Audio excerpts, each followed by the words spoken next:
C'est Dina Baldé, je suis comédien, producteur, scénariste. Alors, j'ai voulu créer avec Manuel Dizio, mon co-scénariste et co-créateur, une histoire africaine, mais qui s'inscrit à la fois dans la modernité, mais qui est aussi ancrée dans le passé et dans les traditions.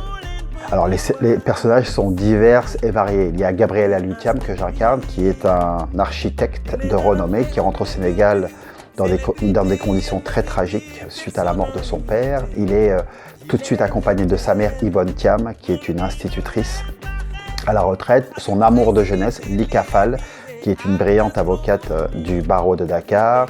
Et il est comme ça aussi, il va faire la rencontre de Lorraine Danval, qui est une doctoresse humanitaire qu'il rencontre dans une ONG. Moi, ce qui m'intéressait pour l'interprétation de Gabriel Alutiam, c'était de jouer quelqu'un qui était véritablement à l'opposé de qui je suis dans la vie de tous les jours.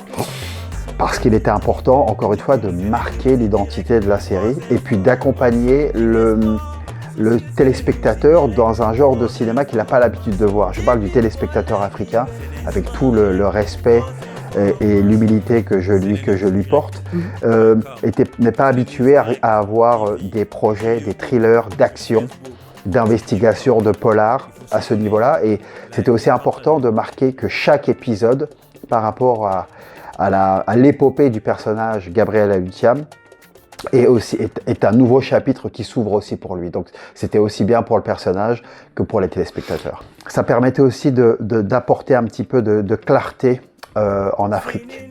Souvent, nous sommes dans des clichés, soit une carte postale, ou soit des pays qui sont en difficulté au niveau démocratique.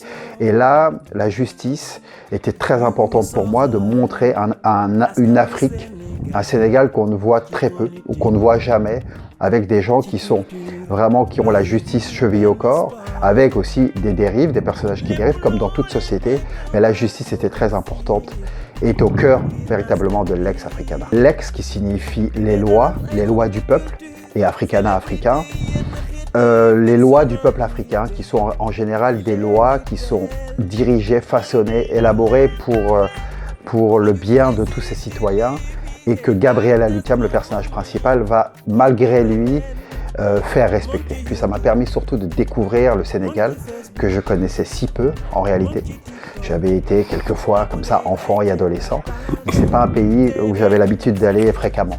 Donc ça m'a permis aussi de découvrir toutes les facettes du Sénégal, le Sénégal du matin très tôt, le Sénégal de la nuit, le Sénégal de la journée éclairé avec le vacarme que l'on connaît et les embouteillages, mais un Sénégal aussi apaisant, des dimanches, des couchers. Je pense qu'il était temps qu'on crée aussi quelque chose en Afrique, au Sénégal, qui est un pays magnifique, et Dakar, qui est une ville sublime, qui est une presqu'île avec une côte absolument sublime. Et je trouvais qu'il était dommage qu'en 2024, il n'y ait pas encore un film à la mesure de ce magnifique pays, de cette très belle ville, et surtout de créer un projet, un thriller, de l'action, du cinéma de genre qui captive et qui sont le genre qui fonctionne le mieux aujourd'hui au cinéma. Le cinéma sénégalais est un peu à l'avant-garde. Je fais très attention quand je dis ça pour ne pas heurter les susceptibilités des uns comme des autres.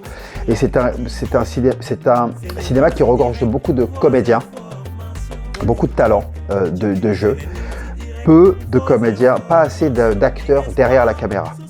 Voilà, contrairement à la Côte d'Ivoire, qui a de très bons réalisateurs aussi, Burkina Faso, au Bénin, ça se développe aussi. Pardonnez-moi si j'en oublie, mais il faut arriver à trouver la bonne formule pour chaque pays, et puis surtout faire des coproductions, travailler entre pays, entre tous ces pays de l'Ouest africain, travailler ensemble, développer les coproductions, les collaborations artistiques de tous bords. Et ce que je dis à la jeunesse, c'est il n'y a pas que devant la caméra. Il y a aussi, surtout avant, l'écriture, l'élaboration, qui est un long travail. Pour écrire Lex Africana, ça nous a pris 2 ans et demi. Et on réécrit encore le scénario au moment de la post-production. Et il y a tous des métiers qui sont fabuleux, le métier de la lumière, les chefs opérateurs, les métiers de la réalisation, mais les métiers aussi du son. Voilà, c'est un maillon comme ça qui est important. Et il ne faut pas uniquement voir la façade du comédien pour la star, la gloire, qui est n'est qu'éphémère. Cette série est pour vous, cette série est la vôtre. J'ai eu beaucoup de plaisir avec mon co-scénariste Manuel à écrire ce beau projet, d'être accompagné par des partenaires extraordinaires, que ce soit Media One, que ce soit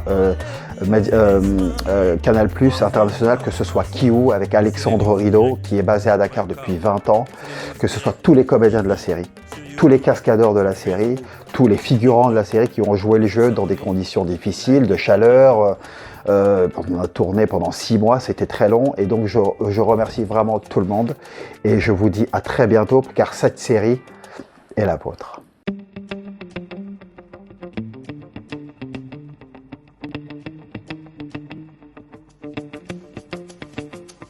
CNews Direct.com